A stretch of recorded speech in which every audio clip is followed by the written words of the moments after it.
Doctor Who, The Creature from the Pit, the 32nd story of the Fourth Doctor, is written by David Fisher and starring Tom Baker, Lala Ward and David Briley. So this is a first season 17 story to be filmed and a final story to be directed by Christopher Barry. So the story begins with Gru pushing a poor guy down the pit where the creature is and possibly killed. Scary. So in the TARDIS, K9 has a different voice, reading the tale of Peter Rabbit. The TARDIS gets a distress signal and arrived in Chloris. The Doctor and Romana wandered out. Romana went missing. The Doctor gets attacked by those green balls called wolfweeds, so he got saved by Huntsman. However, he gets his men to kill him, but stopped by Corella to take the Doctor as prisoner. And Romana came being the commander, but then Romana gets taken by those thieves. She managed to persuade them to untie her and blow the whistle to bring K9. She's fantastic in this.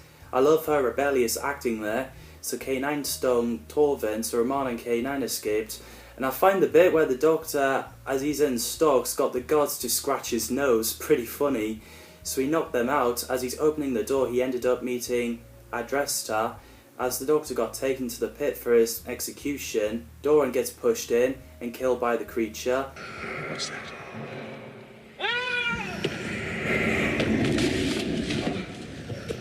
Romana arrived with K9, stung a guard, but K9 gets attacked by wolfweeds, and the Doctor jump into the pit.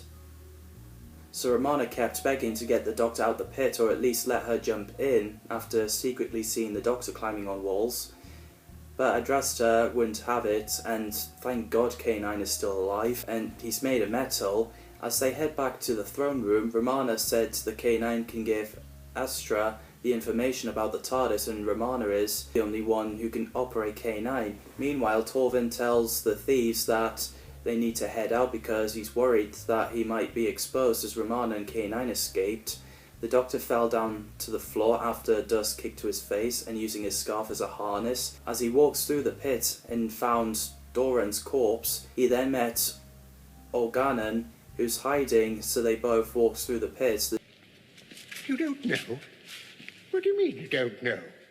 I haven't made up my mind yet. The Doctor and Organon meets the big creature, Erato, pretty intense. Tom Baker, as always, fantastic as the Fourth Doctor, more than words can say. Lala Ward is brilliant as Romana. She's definitely like the female version of the Fourth Doctor, and I like that. That's actually her first time portraying the character, and she was working out of her character during that time, and I think she did an incredible job. This is also the first story we hear David Briley's K9 voice. He may not sound like John Leeson, but he's great as well. Myra Francis played Adrasta, who's in charge of Chloris. Jeffrey Baildon played Organon, who's in Astrologia and hid in the pit to avoid the creature. When I first saw this story, I was like, is that Jeffrey Baildon?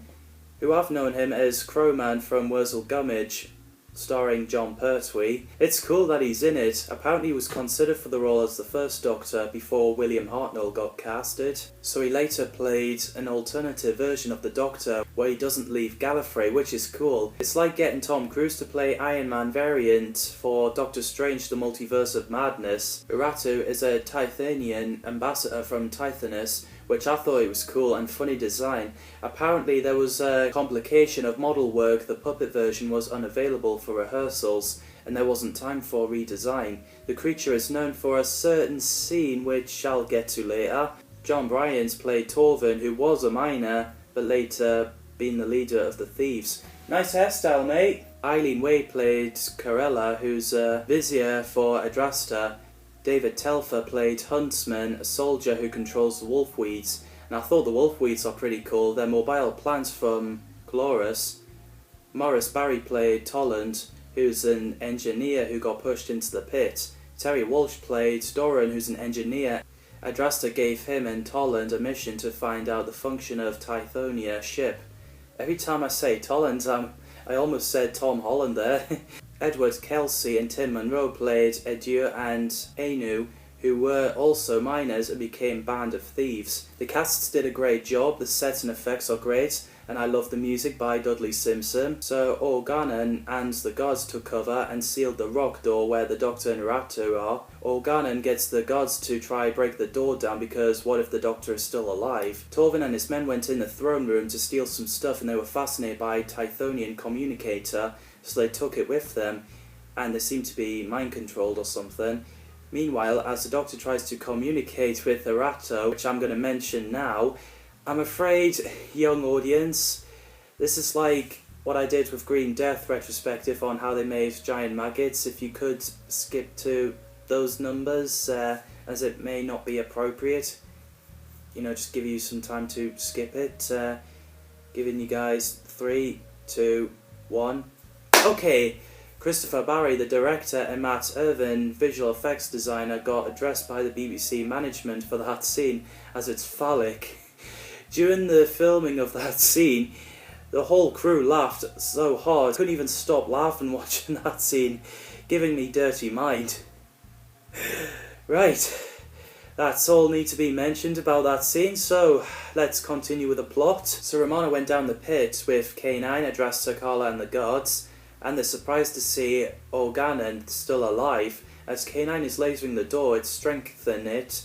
However, the Doctor managed to break out, so after stung all guards, Torvin and his men placed Tythonian communicator on Erato. The Doctor keeps Adrasta still so she can talk to it. The fact she's so scared makes it an intense cliffhanger.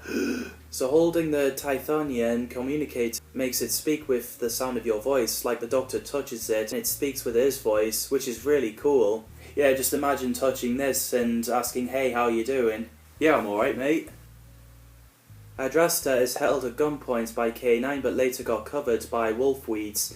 And there is Huntsman. He became siding with the Doctor all of a sudden, so he got wolfweeds to chase Adrasta to Erato and got it to speak with her voice. Sadly, things have gone a little wrong, which killed Adrasta because, you know, Erato lost its temper. So they plan to take Erato back home. While Organon is sitting at the desk, he gets hit on the head by Torvin and the thieves. So they took some stuff and brought it to their place, but then Torvin gets impaled by Corella, planning a war but got stopped by the Doctor. In the TARDIS with K9 holding Tythonian communicator, the Doctor set the TARDIS on tractor beam and managed to rescue the Tythonian in time. The Institute of Astronomy, Cambridge, gave David Fisher an idea to have Doctor's problem of the neutron star weave in a shell of aluminium around it. Sadly, a lot of people said it's silly, which I don't think it is. The Doctor came back and gave Huntsman a draft contract for a trading agreement. The TARDIS got materialised, and Organa knew it because it was written in the stars. So yeah, I think this is a fun, interesting story. What did you think of The Creature from the Pit? Let me know in the comments down below. Thanks for watching, and see you in the next video.